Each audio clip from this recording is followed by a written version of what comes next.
Welcome to the devotees of Lord Sri Krishna. We had discussed about first chapter, that is dejection of Arjuna, or Arjuna Vishadayoga, or grief of the Arjuna. In that we had seen about various aspects of that grief, what was its basic grief, and now we will continue with that one. So before beginning that dejection of Arjuna, or chapter 1 of Bhagavad Gita, let us again pray our Supreme Lord and Goddess Saraswati. Sri Gurubhyo Namaha. Bhavati yadanoभावात् एडमूकोऽपि वाग्मी जडमतिरपि जन्तुः जायते प्राज्ञमौलिः सकलवचनचेतो देवता भारती सा मम वचसि निदत्तां सन्निधिं मानसे च देवं नारायणं नत्वा सर्वदोषविवर्जितं परिपूर्णं गुरुंश्चान् गीतार्थं वक्ष्यामि देशितः. So we had seen up to verse 20 in our last session. So today let us try to continue with that one. We had seen that Arjuna was our main hero, our main lead role, because of whom we got this nectar of Bhagavad Gita on this earth for all the human beings. Otherwise, probably it was very difficult to get. We want some medium, because the Lord, Supreme Lord, will not come and directly preach us. He preaches to the rightful deities. From deities or from other gods, then it will come to human beings for the benefit of the entire human race. In that we had seen how it began with a questionnaire of Dhritarashtra, wherein Dhritarashtra asks a question to his personal aide, wherein he asks that Dharma Kshetre Kurukshetre Samaveta Yuyotsavaha Mamakah Pandavascheva Kimakurvata Sanjaya. That is, O Sanjaya, in this Dharma Kshetra or Kurukshetra, who and all have gathered for this warfare. So in continuation of that one, we had seen that various conchs were held by different these warriors, and they blew their conchs to their fullest sound that was possible, which created a resonance. That resonance was so powerful and impactful that this Duryodhana's heart he broke up, or he became nervous, or his heart broke up. Then he approached his Guru Dronacharya and explained who and all are participating in the war, and then he said that we have to protect the Bhishma at any cost. As he could not gather enough courage to go to Bhishma and then tell directly about this one, instead of that one, what he did is he chose to approach near this Dronacharya, and then he explained it. This is what we had seen in our last session. So in continuation of that one, now we are saying that now Arjuna and Lord Sri Krishna, they also came to this battlefield in their majestic chariot that was tied with majestic white horses, and the chariot was really a majestic one, and it was of course a divine chariot of Arjuna. Then Arjuna and Lord Sri Krishna, they came to this battlefield, and Arjuna tells to Lord Sri Krishna. Then what he tells, let us see. Hrushikesham tadavakyam idamaha mahipate. That is, he tells that Hrushikesha, Hrushika means the senses, and Isha means the God. That is the God of all the senses, who controls everything. So that is Hrushikesha, or all the senses are under his control. Whereas in case of human beings, they are not under our control. Our control in the sense, suppose our eyes long for something, not only divinity but vivid things. We may feel like going to a movie, we may feel like going to some other drama, or we may feel like going for a picnic, and we follow that one. So that is, if I don't go, I start getting disturbed. So that is what is, my eyes are not under my control. Same thing with the ears. Suppose if somebody asks to read a spiritual book continuously for 3 or 4 hours, then we start getting filled bored up. That means then we start feeling maybe listening to a movie song or something else. That is, our ears are not under control. Then food, suppose if somebody provides a very plain and a bland type of food, then we don't feel like eating it. That is, even though it is freshly cooked, but suppose if it is not having any taste, then we don't feel like eating that food. So that is our tongue. Our tongue longs for various tastes. Maybe somebody is fond of a sweet food, somebody is fond of a sour food, somebody is fond of a pungent food. That is, they are not under our control. Under our control in the sense, I cannot be very at my peace by eating a bland type of food. So that is what we have to learn here. That is, whatever food that is being served to you, you should make it the most divine food and eat it. Then only it indicates that you are controlling your senses, or senses are under your total control. Whereas in case of Lord Sri Krishna or the deities or yogis, etc., it is under their control. So that is how food is not at all a big problem for the yogis, etc. They eat any type of tubers, they eat in the forest, whatever they get, and they are most blissful. They drink any river flowing water, and they are at their most blissful state and achieve the highest. Whereas suppose if somebody gives continuously a food of boiled potato for 2 days, we don't feel like eating on the third day. So that is where that it makes a difference, or we start getting irritated, or we don't like that type of food. Whereas in case of a yogi or a muni, wherever he is there, whatever he gets, sometimes he gets, sometimes he may not get also. But if he doesn't get food, he is not disturbed.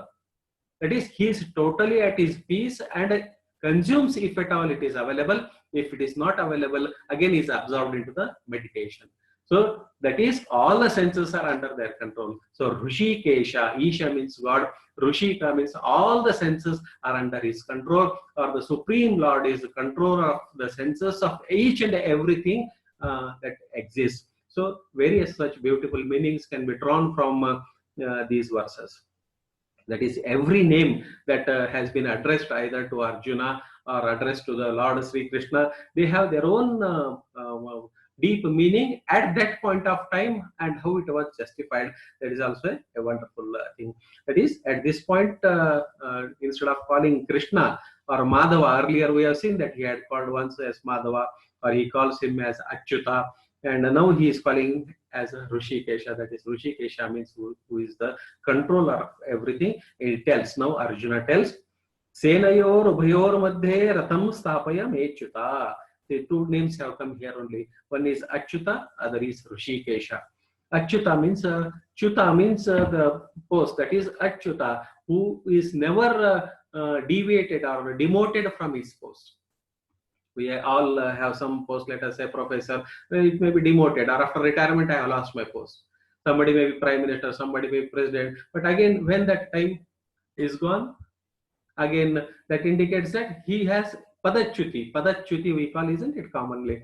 Padachyuti means the one who has lost his post. That is, we all lose our post, not only post, we lose our life itself. Whereas for Supreme Lord, there is no such concept of losing his particular post from infinity time to the infinity. That is ageless, timeless, at any given point of time, in any place, in any form, and in whether he is present in atomic particle, or whether he is present in subatomic particle, or he is present in a gigantic huge form, at any given point of time, at all the times, from infinity to infinity, he will never lose his control or his post. So that is Achyuta. Chuta, Achyuta. Opposite of that is Achyuta. So now Arjuna is telling to that Lord Sri Krishna, Senayor Ubayor Madhye Ratham Stapayam Achyuta. That is, oh Lord Krishna, exactly at a vantage point or in between these two armies, you establish this chariot. So that is what, because he was a charioteer. Lord Sri Krishna didn't participate directly in the war with any weapons. Instead, he opted to be a charioteer, and then Arjuna was the person who was waging this or who was directly participating in the war. Then what the Arjuna wants to convey? Arjuna wants to convey that to Lord Sri Krishna. Yavadetan niriksheham yodhu kamana vastitan kairmaya saha yoddam asmin rana samudyame. Here Arjuna is telling that please drive my chariot exactly in the vantage point, so that I would like to see who and all wants to fight with me, or with who and all I should, or I am likely to take fight, or I will take fight, or I have to fight back. So that is, these are the words of Arjuna. Then I will read 3 to 4 verses because they are in continuity. Then I will explain the beauty of all the hidden meaning and the beauty of all these things. Then he continues to say in verse number 23, Yotsamanana veksheham ya etetra samagataha dhartarashtrasya durbuddher yuddhe priyachikirshavaha. That is, he is telling that you drive my chariot at a certain point. Let me see who and all want to take fight upon me. Then this Dhartarashtra, that is, who and all wants to do a favor to this Dhartarashtra. That is, who and all want to do this favor to this Kauravas. We all have seen that there were so many people who wanted to do favor to this Dhritarashtra. As I said, he was blind, and favoring in the sense on behalf of Dhritarashtra, they were participating in the fight. Like stalwarts like Bhishma was there, stalwarts like Drona was there, then Ashwatthama was there, Karna was there, then basically Duryodhana was there, his brother Dushasana was there. They were all valiant people. They were all very powerful, very valiant people. Only thing is that they were on the wrong side, whereas people on the Arjuna side, they were on a pious path or a virtuous path. So Arjuna tells, Arjuna was a gigantic hero of those times who was participating in the war. So he was quite confident, and before that also he had participated in so many such wars, and he won all the wars wherein he participated. So again, why I am stressing this point, I would like to tell you that also. Then Sanjaya says, Evamukto Rushikesho Gudakeshena Bharata Senayor Ubayor Madhye Stapayitva Rathottamam. After telling this, now Sanjaya is narrating to Dhritarashtra, his lord or his boss who was there. He is telling to that king, that is, by uttering these words, by telling these words, Senayor Ubayor Madhye, that is in between exactly both the armies, Stapayitva Rathottamam, how the Ratha or the chariot was, it was a supreme type of blessed chariot, and that is what he wanted. Then what Lord Sri Krishna did? What he did is, Bhishma Drona Pramukataha Sarvesham cha Mahikshitam Uvacha Partha Pashraitan Samavetan Kurun iti Tatra Pashat Stitan Partha Pitrunata Pitamahan Acharyan Matulan Bhatrun Putran Pautran Sakim Sata Shvashuran Suhradachaiva Senayor Ubayorapi Tan Samikshasa Kaunteya Sarvan Bandhuna Vastitan. So I have continued up to verse number 27. Why I continued is because as Arjuna wanted his chariot to be placed exactly in the middle of both the armies, Lord Krishna obediently obliged Arjuna, drew the chariot. Arjuna is a supreme God who is present in each and every living entity. Sarvasya chaham pradisannivishtaha. That means he is present in every person's heart or every living being's heart. So Arjuna, Lord Sri Krishna could read the mind of Arjuna very well, what he wanted, what his intention was. Now let us see the details of these verses, so that we can, because chapter 1 is the foundation of the entire Bhagavad Gita. The grief of Arjuna is the one because of which Lord Sri Krishna deciphered the knowledge of this Bhagavad Gita. That is one beauty of this important thing. And apart from that, other reason is that Lord wanted this message to reach to each and every human being. So he made Arjuna only as a medium. It's not that Arjuna was somebody who didn't had any knowledge or highest level of the knowledge. Arjuna already possessed that knowledge. He was a reincarnation of Lord Indra itself, because he is not no ordinary person. Only now he is present in the form of a humanoid. And the Lord Sri Krishna in any forms, he is the supreme at any given point of time.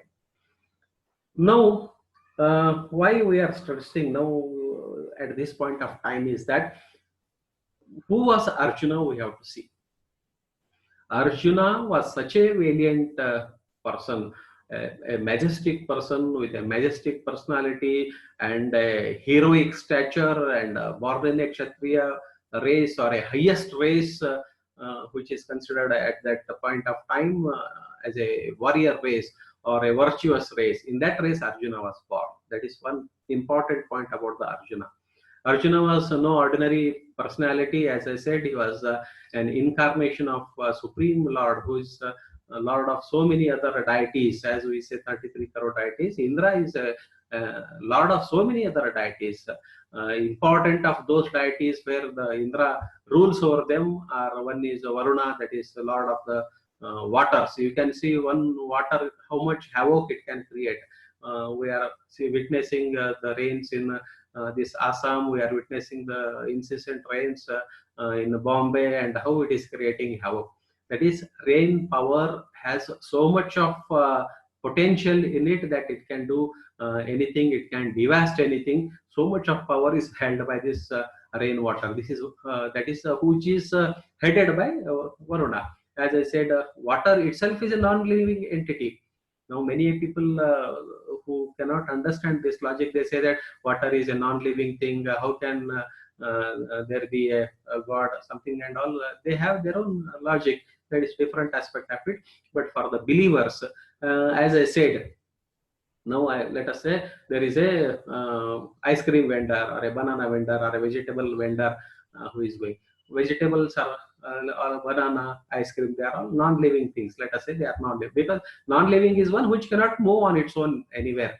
That is that is one of the symbols of this, what is non, and they don't have any desire. Well, because trees also don't move, but we consider trees as having life. Only difference is that like a stone has no desire, but trees have the desire. They let their roots very deep so that they can suck the water, so that the desire of growing is there. Rocks and mountains and other things like water also, they don't have their own desire.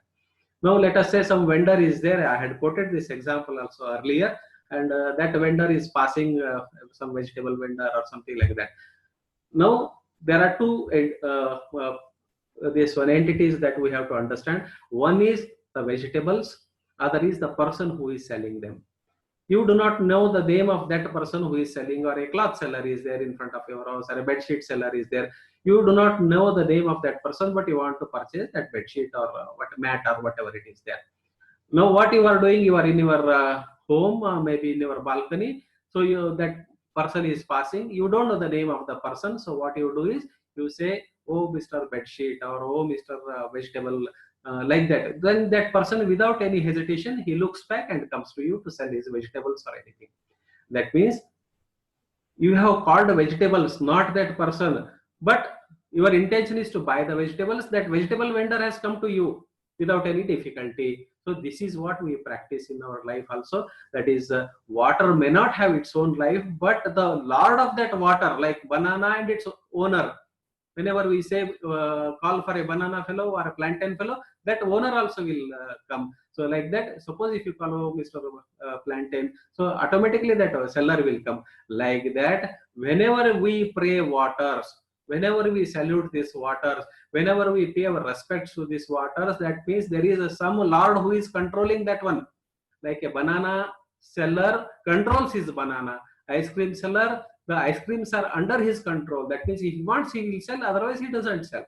Like that, whenever we pray water, which is a non-living entity, that means there is some vendor for that water, that is Lord Varuna.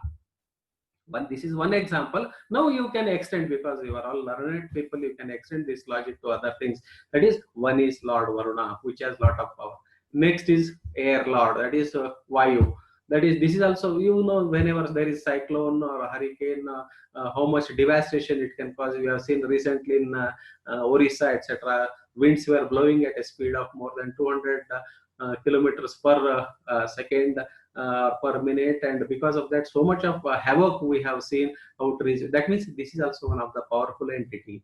So again, air is a non-living entity, that is, maybe it is oxygen or nitrogen or whatever the air that we say. So that air is non-living entity, but there is some lord who is selling or who is controlling this flow of the air, that is Lord Vayu or Pavan Putra, or what we call.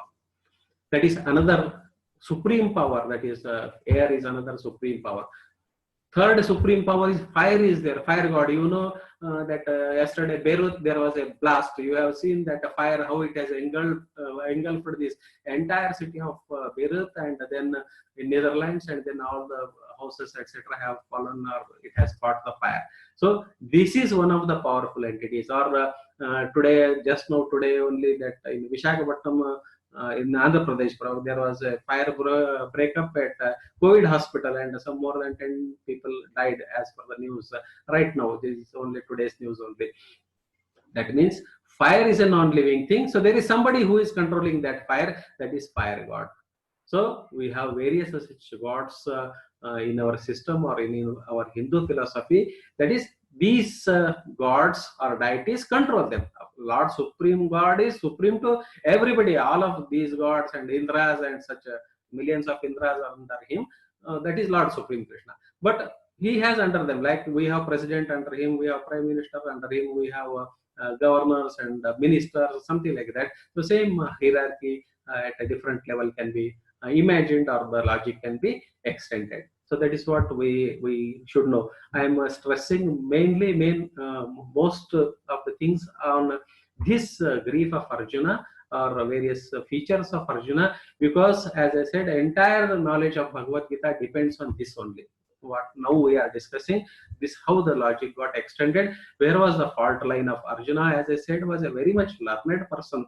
He was a learned person, a superhero, a valiant person. And speaking of his that bow, that is Gandiva. Gandiva is not a ordinary type of bow, which even other kings could not lift that also. Forget about tying its strings and then mounting an arrow and then shooting, aiming, shooting. This is all a very difficult aspect for others. But Arjuna was such a valiant person that he could fight with that very playfully. He used to lift that Gandiva, mount the arrows, and shoot with perfection, precision, 100% precision.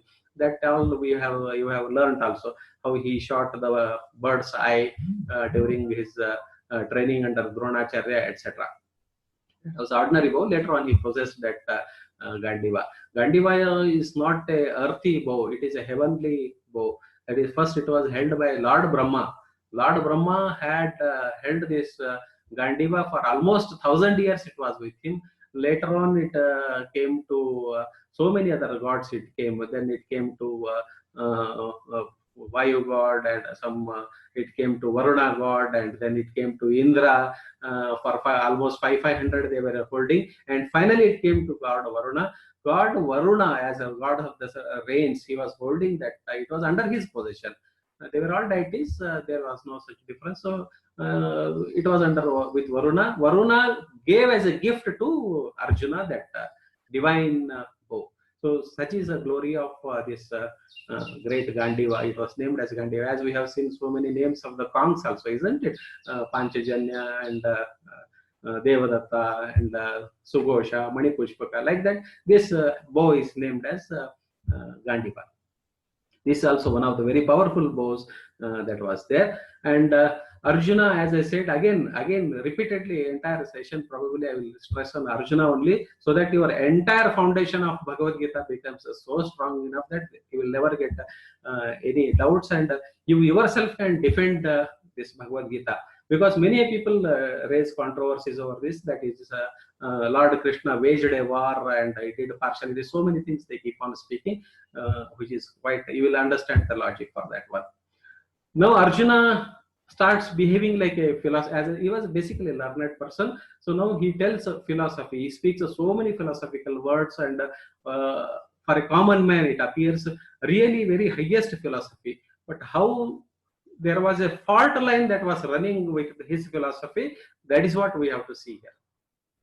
Arjuna was such a valiant person uh, on earlier occasions. Earlier occasions, Arjuna took fight with so many people. Even he took once fight with Bhishma, Karna, and Dronacharya. In one stroke, he defeated all of them with his Gandiva. And during Virata Kings, this one that we have seen in books or seen on television serials, and which is present in, of course, Mahabharata. Okay. So that was the valiance of Arjuna.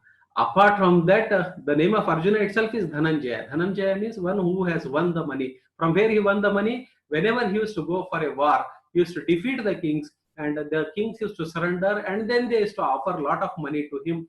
As today also it's practice, isn't it? So many kings, and when they become slaves, they give so many things. So that is how he was a valiant person. He won so many wars. Suppose if the enemy wants to fight back, he alone, single-handedly, he used to fight and destroy the enemies. Maybe they are in thousands or in lakhs. He used to destroy so mercilessly, so valiantly. He used to destroy that. That was the power of Arjuna. And once it so happened that in the deities or various demons attacked the deities. They are called these asuras or demons. They are called as Nivata Kavachas. Nivata Kavachas. That means Nivata. Vata means air. Nivata, without air. Kavacha means a shield. The demons were wearing the shield which was so much tightly hugged by these asuras that even air was not passing. That means they had such a very strong shield around them. So they were 3 crores in numbers. 3 crores. They were attacking heavens repeatedly. So Indra had called for the help of this Arjuna. Arjuna single-handedly with his Gandiva bow, he took fight with 3 crore of these demons and destroyed them. He won over them. So that was the caliber of this Arjuna. Arjuna was no ordinary personality.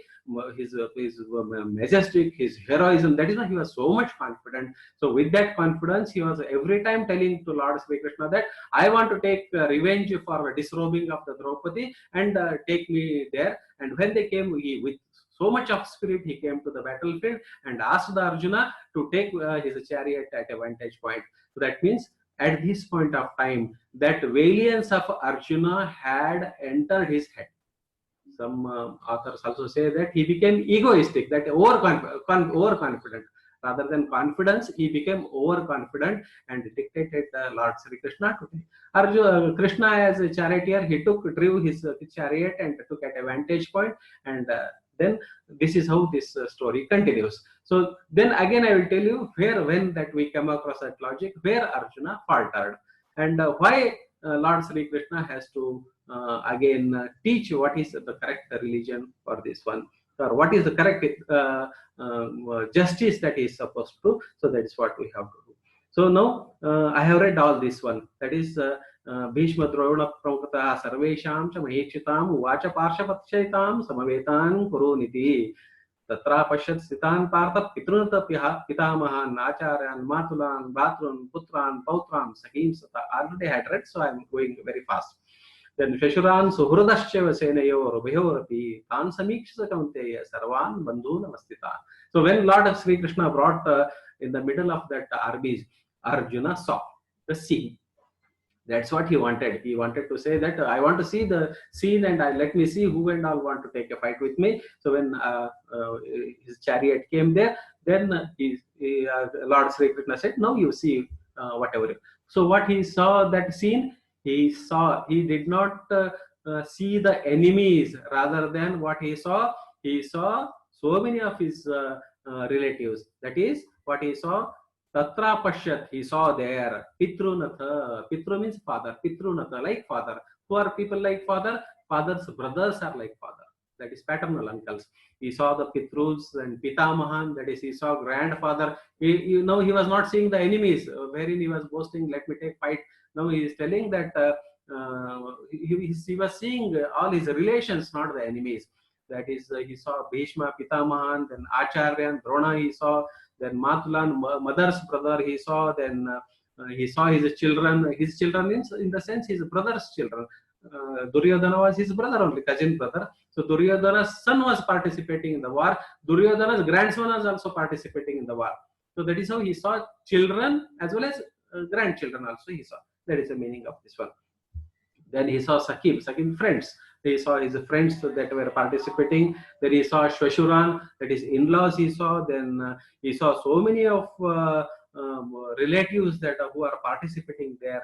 And at that moment of time, with so much of valiance and revenge that Arjuna entered after seeing this one, then he became dumbstruck at this point of time. After becoming the dumbstruck at this point of time, then the story continues. Our philosophy, our this one continues.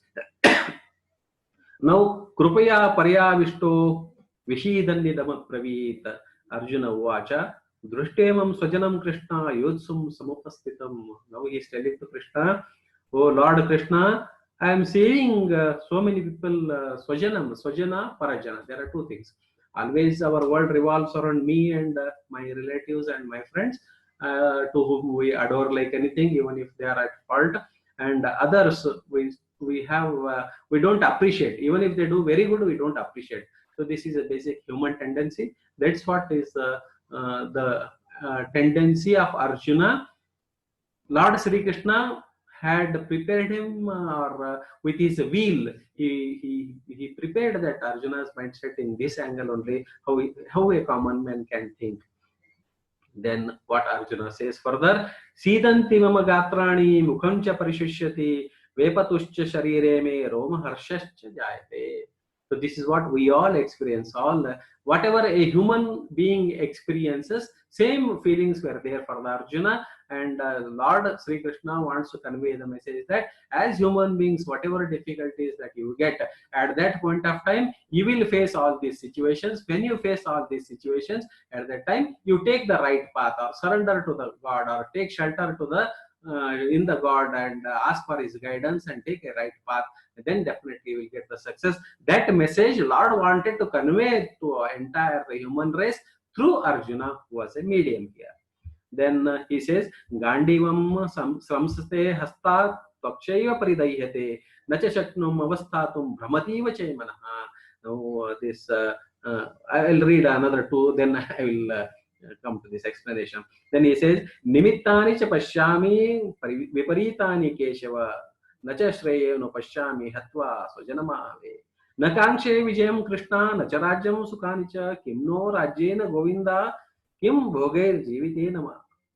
So this is now logic of Arjuna has started. Now he is telling that, oh Lord Krishna, now I am becoming nervous. First I wanted to take a fight, but after seeing all my relatives who are present, my own children, my grandchildren, my fathers, my grandfathers, and all this, when I see them, now I have become so much nervous that my Gandiva, I have spoken about what is that Gandiva and what is the majesty of that Gandiva. He says it is slipping away from my hands and shoulders.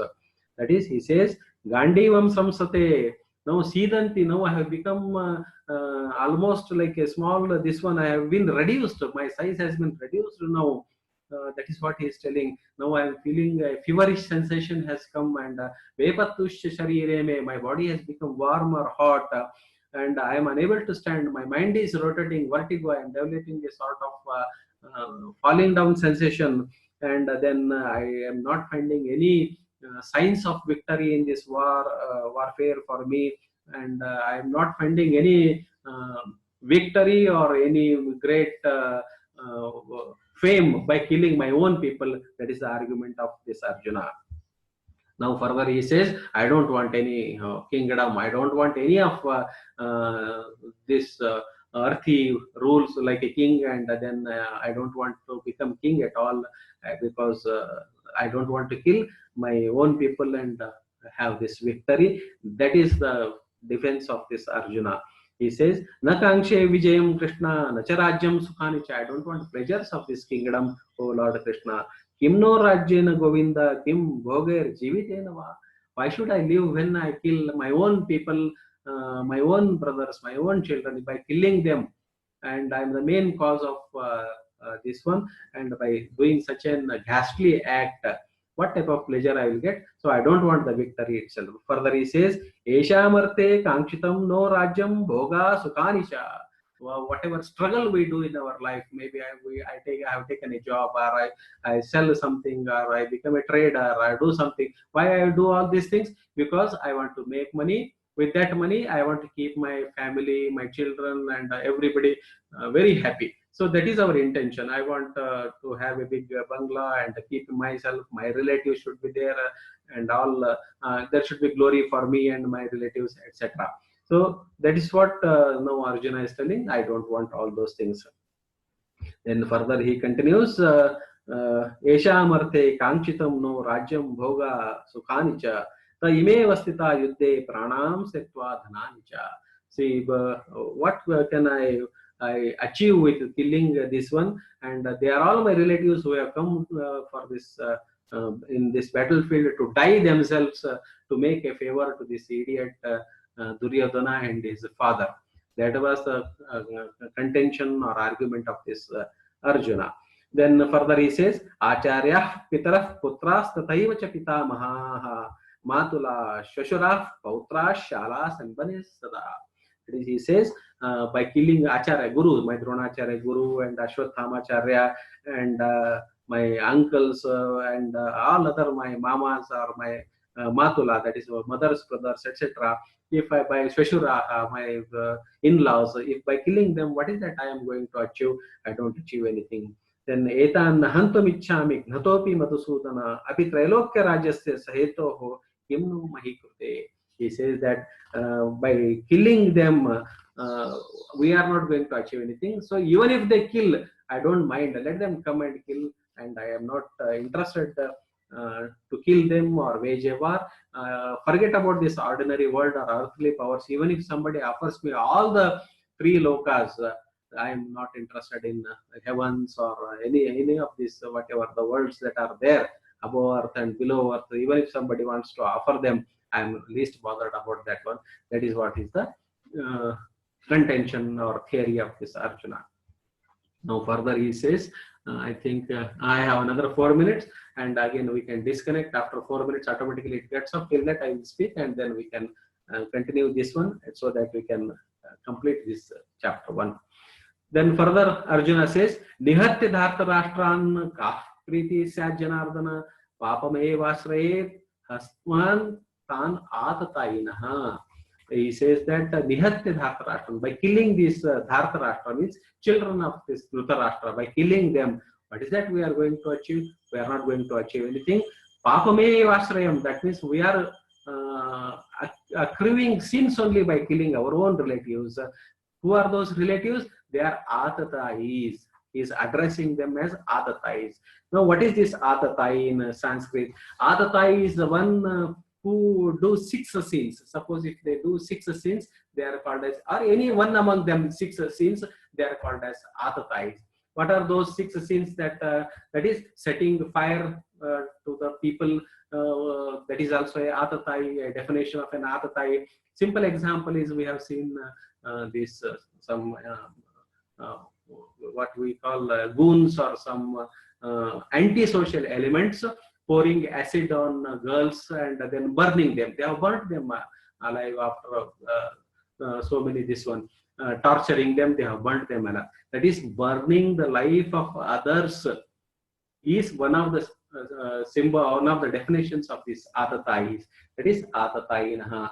And second is poisoning a person for no fault.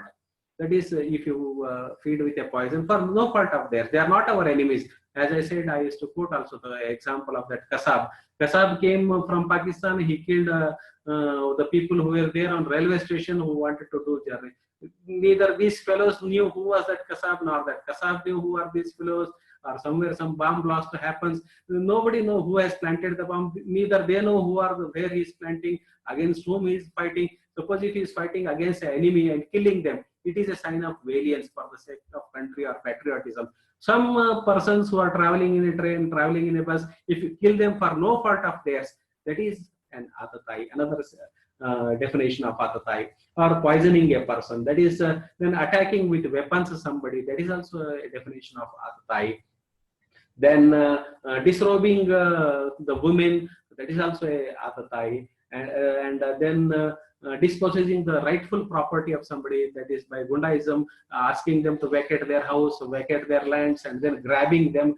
That is also a symptom of this Atatai. And so many such, and robbing the wealth of others, that is also a sin. So the one who does all these six, they are called as Atatai. Even it may be one, it may be two sinful acts, or three sinful acts, 4, 5, 6.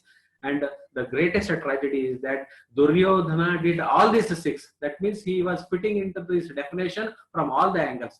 You all know very well that Pandavas were Duryodhana burnt them alive in a house of shellac.